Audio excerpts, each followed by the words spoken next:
As morning breaks, the screen flares to life like a miniature billboard.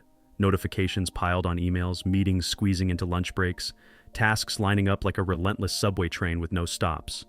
By noon, the mind is compressed, packed tight with must-do, must-reply, must-rush. Evening comes, bringing a room full of every convenience, yet missing a space to simply breathe.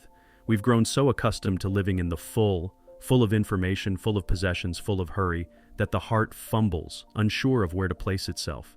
And then, a question gently knocks. What happens when our space, our minds, and our time have no room left? In that moment, the Japanese offer a whisper-thin answer, ma. It isn't a loud slogan. Ma is the space between two objects, the pause between two beats, the light that slips through a crack in the door. In everyday life, ma is the stillness in the motion. A cup of tea savored completely before stepping out into the street, a wall left bare for the sunlight to wander across, a short pause before sending a hasty reply. Ma doesn't ask us to discard our lives, but teaches us to leave room for what deserves to stay. Perhaps we don't need to run faster to be happier. Perhaps the key to elegance and peace isn't in adding one more thing, but in taking just enough away for meaning to blossom. When we learn to place a pause in the right moment, life rediscovers its own rhythm. And right here, in the middle of this dense city, we can still hear the sound of our own voice. In Japanese culture, ma is not an empty void, but the breathing room of life itself, a place where beauty has space to emerge, where meaning has time to sprout. The kanji character for ma combines the symbols for door and sun or moon, a delicate metaphor. When we open a space, the light will find its own way in. From this, the Japanese have nurtured an aesthetic and philosophical principle that has endured for over 3,000 years. Keep enough to live deeply, let go enough to live truly. You will find ma in sumi-e paintings, where the white space on the paper is not a leftover, but the breathing ground for the ink, giving a single bamboo stalk the space to reach. In ikebana, the emptiness between the branches is an invisible current of energy, forcing our eyes to slow down, to listen to what the composition is saying. On a no stage, or in the rhythm of rakugo storytelling, the silence between two notes, the pause between two lines, makes emotion ripple to the surface. In the tea ceremony, ma is the second of silence as hands place the bowl, as eyes meet, and all the noise of life settles like dust. Step into a tatami room, and you will meet a tranquil light and a breeze that has never known hurry. The space between the wooden pillars, the sliding walls, the empty corner by the window frame, all are organized to give wind and light a path to travel, and to give the human soul a path to return inward. In the Ryoanji rock garden, stones rest in white sand like thoughts rising from silence. The emptiness doesn't push you away, it invites you to sit down. So how can ma help in our busy lives today? Try starting very small. Leave 30% of empty space on your bookshelves and in your closet to give your eyes a rest. Insert 5-minute pauses into your work calendar, not to add another task, but to let your rhythm breathe. In a conversation, don't answer right away. Give silence a chance to be the bridge. On your screen, keep white space between the icons to reduce mental clutter. When you place a pause in the right spot, elegance appears on its own, and your own self becomes clearer. Ma doesn't teach us to throw everything away, but to make room for what needs to stay. When you learn to open a space, you are opening a life. And so the remaining question is, how do we make ma not just a beautiful concept in a book, but a useful daily practice in our living spaces, in our minds, in our relationships, and in our work? The answer will unfold in the next part. 1. The art of ma in a living space. Have you ever noticed that moment when the first light of day slips past the edge of the curtain, falls onto the floor, and leaves behind a thin ribbon of breath? It is precisely that space, the one with nothing in it, that makes the entire room come alive. In the hurried rhythm of urban life, ma, the intentional empty space, is not a call to austerity, but the key to designing a space that can breathe, and in doing so, supports the rhythm of our own lives. Imagine a small apartment in the heart of the city. The square footage is modest, the pace of life is dense, and the mind is often wound as tight as a guitar string. Instead of trying to cram in more shelves and storage solutions, the Japanese choose the opposite path. They make way for light and wind. Windows are left unobstructed. Furniture is not pushed right up against the walls, and surfaces, tables, countertops, floors, are left with visible empty spaces. When these pathways for breath open up, we find our bodies relaxing before we can even name the feeling, and our minds calming like the surface of a lake. This spirit is different from the purely functional minimalism of less is more. Ma asks a different question. What is worthy of staying because it allows us to feel something, because it tells a story, because it connects us to nature? A wooden tea table weathered by time, a single-stemmed flower in an otherwise empty display corner, a wall left bare for the shadows of the sun to wander across. These things create a quality of less, but with soul. Wabi-sabi, the beauty of imperfection, makes us desire less to fill the space, and instead begin to cherish the traces of time. In a Japanese home, enough room to breathe is just as important as enough things to use. To put this into practice, you can begin with light. Don't fight it with heavy curtains and layers of furniture. Give it a gentle path, the way a shoji screen diffuses soft light across a tatami mat. In the morning, open the curtains a few minutes earlier. At noon, leave half of your tabletop empty for the sun to rest upon. In the evening, reduce harsh light sources and replace them with a low, warm lamp, allowing the darkness to have its part. When light is respected, the room finds its rhythm, and so do the people within it. Next, consider your objects. Don't rush to buy more. Instead, stand in the middle of the room and ask yourself, which item makes my heart quiet for half a beat because of a small memory? Which item is only here out of habit? Give the objects with soul their own stage with empty space around them like a breathing room. You'll be surprised. When empty space is present, even the simplest object becomes elegant. On a bookshelf, try leaving 30% of it empty. In your closet, let go of things you haven't touched in a year. On your desk, keep only your daily companions and allow the rest to retreat into the background. The empty space says nothing, but it clarifies everything else. Finally, embrace empty space as an aesthetic statement. Practice the art of not filling. A blank wall can stand still like a pause between two chapters in a book. An empty corner of the house can become a place for quiet meditation, a gentle stretch, or simply a spot to enjoy a cup of tea.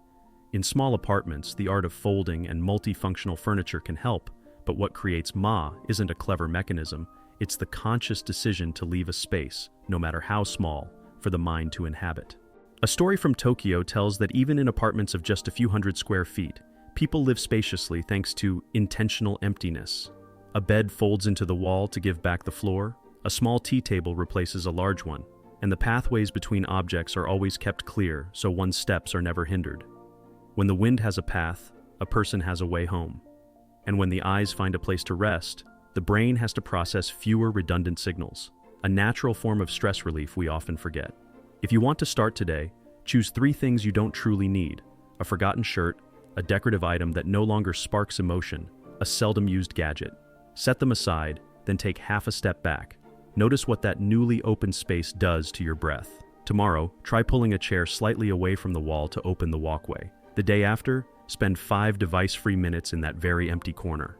Little by little, Ma will turn your home into a sanctuary, and you, into someone who lives deeply without ever slowing down.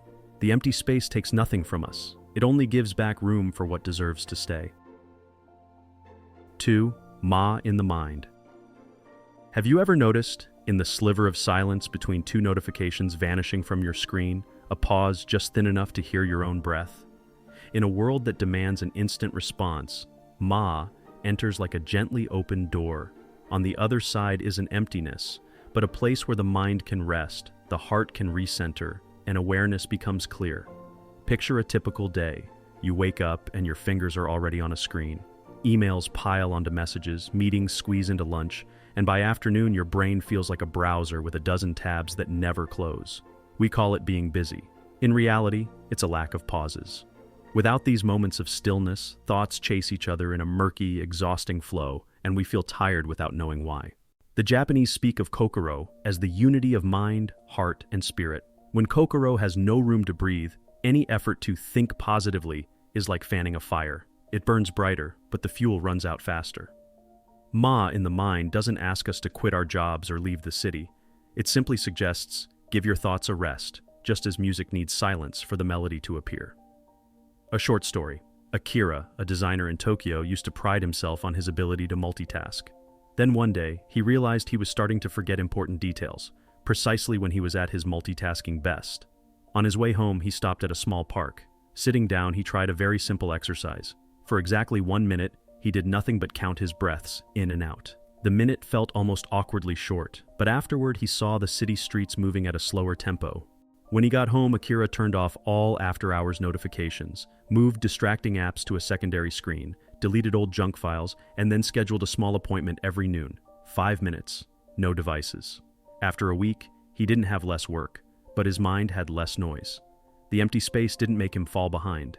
It pulled him out of the dust cloud so he could see the path. This is how Ma in the mind works, a short pause that breaks the inertia of thought. Between two meetings, you stop for just 6 breaths, looking into the distance instead of inward. Before replying to a message that makes your heart beat a little faster, you place your hands on the desk, count to 3, and only then begin to type. Before sleeping, you write down 3 things you'll leave for tomorrow so that tonight can be at peace. These seemingly useless pauses are precisely where Kokoro recalibrates its rhythm. It's like pruning a bonsai, not because you dislike the leaves, but because you want to let light reach the inner branches, making the whole tree healthier. We learn to trim away a moment of mindless scrolling, a reflex to reply instantly, a prolonged overthinking, not to become perfect, but to clear a path for our own clarity to emerge. Chaotic days will still come, and that's normal. But if you allow these moss spaces to punctuate your schedule, 1 minute before opening a difficult file, 5 minutes after every 90 minutes of work, 10 device-free minutes before bed, you will find that your energy no longer leaks from those invisible, tiny interruptions. Even in a conversation, Ma can be the silent nod that lets the other person finish their sentence the moment you hear what isn't being said. Silence isn't an awkward void. It's the punctuation that allows meaning to surface. If you want to start right now, pick a moment in your day and set a 1-minute pause. Stand up, relax your shoulders, inhale through your nose for a count of 4, hold for 1, and exhale through your mouth for a count of 6. Repeat this 5 times. When you return, open your calendar and push one non-essential task off of today's list. Then, create some digital Ma. Turn off 3 non-critical notification groups and gather addictive apps into a folder on a back page. They are small actions, but you will hear your inner noise quiet down, like a city just after the rain has stopped. Ma in the mind doesn't ask you to become a Zen master. It simply invites you to give yourself back the right to pause between 2 thoughts, so that when you take the next step, you know where you are going. Even the shortest pause is wide enough to bring us back to ourselves. 3. Ma in relationships. Have you ever had a conversation where, after a mutual, you both fall silent for a few seconds? And in that very moment, you suddenly understand each other better?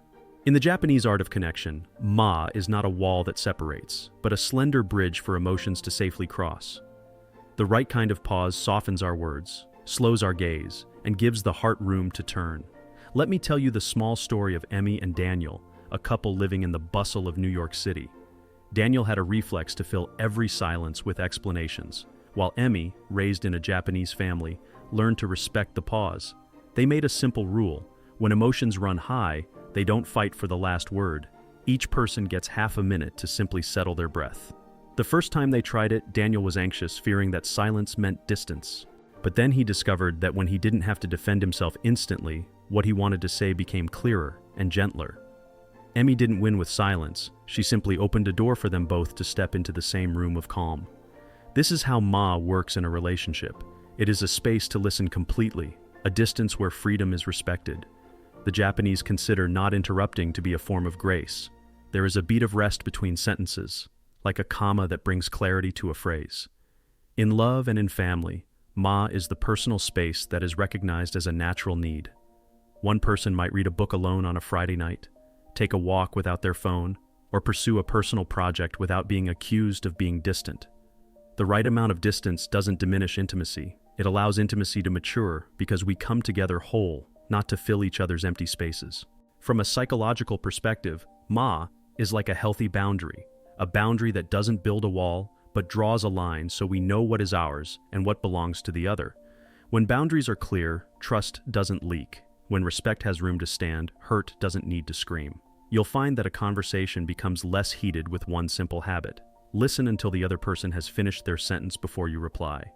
You'll also feel exhaustion melt away when you dare to say, "I need an hour of quiet, and then I'll come back and listen." This isn't avoidance. It's preserving the quality of your presence.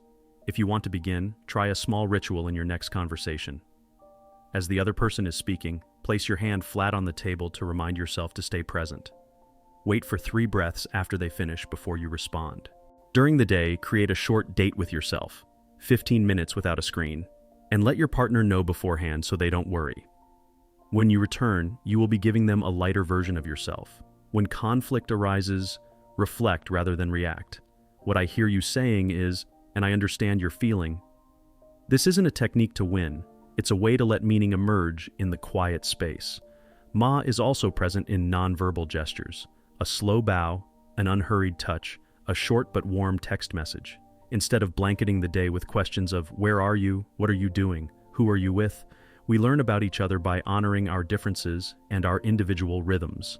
And surprisingly, when we let go of control, relationships become less exhausting. When we stop clinging, the bond becomes stronger. Emmy and Daniel are still in New York, still busy, and still have days they argue. But they have a ritual. Before ending a debate, they stand together by the window, look out at the small patch of sky between the buildings, and stay silent for exactly 1 minute. That patch of sky doesn't solve every problem, but it reminds them that there is still space for them. Space to listen, to make amends, to return. When you learn to give others their ma, you grant freedom without letting go, and you receive peace without needing to hold on tight. 4. Ma, in time. Do you remember the feeling after the first summer rain, when the sky seems to pause for half a beat, just long enough for a new light to flood the streets? If our time had a pause like that, perhaps our busy days would sound less hoarse. In the Japanese spirit, ma is not just the empty space in a room, but also the quiet space between 2 tasks. A place where energy is restored, meaning has time to take shape, and the rhythm of life becomes gentler without slowing down. Meet Haru, a chef in Kyoto accustomed to working at the speed of rush hour.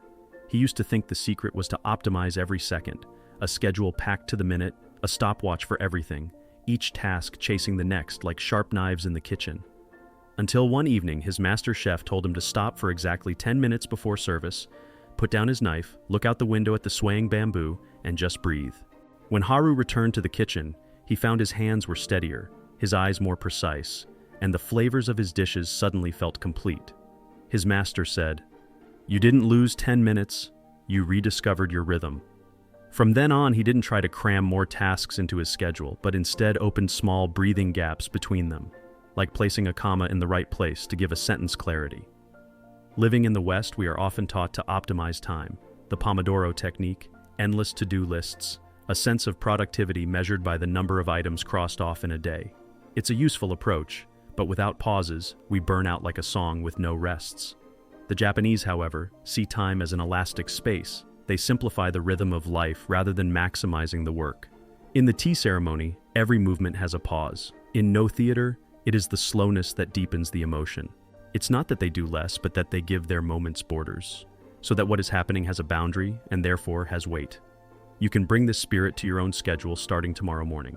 Before opening your phone, give the new day a slow start. Stand by the window, inhale for a count of 4, hold for 1, exhale for 6, and repeat 5 times. When you open your work calendar, don't fill it completely. Leave a blank space between 2 meetings like a quiet hallway. If you must go from one to the next, create a transition ritual. Close your laptop, place your hands flat on the desk, look at something 10 feet away for 3 breaths, and only then say your first words. That small transition costs less than a cup of coffee, but gives you back a presence that no drink can provide.